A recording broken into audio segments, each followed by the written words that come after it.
बहुत समय पहले की बात है। एक गांव में रामू नाम का एक किसान रहता था। वह बहुत ही मेहनती और ईमानदार व्यक्ति था। रामू के पास थोड़ी सी जमीन थी जिस पर वह खेती करता और अपनी गुजर बसर करता था।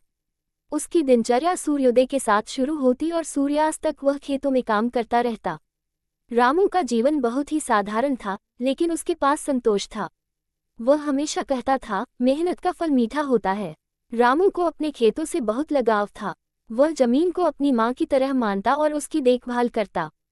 एक बार उस गांव में भयंकर सूखा पड़ा। न तो बारिश हो रही थी और न ही फसलें उग रही थीं। गांव के लोग परेशान हो गए और कुछ ने तो गांव छोड़ने का भी विचार किया। लेकिन रामू ने हार नहीं मानी।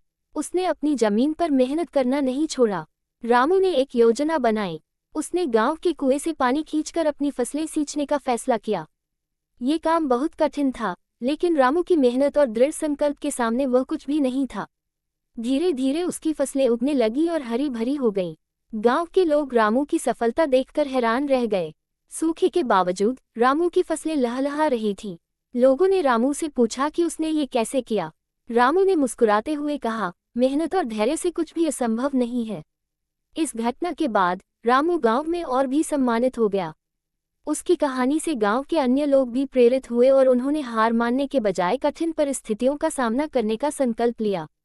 रामू की मेहनत और दृढ़ संकल्प की वजह से न केवल उसने अपने खेतों को बचाया, बल्कि गांव में एक नई उम्मीद भी जगा दी। इस कहानी से हमें ये सीख मिलती है कि कठिनाइयों के बावजूद मेहनत और धैर्य के साथ आगे बढ़ने से सफलता अवश्य मिलती है।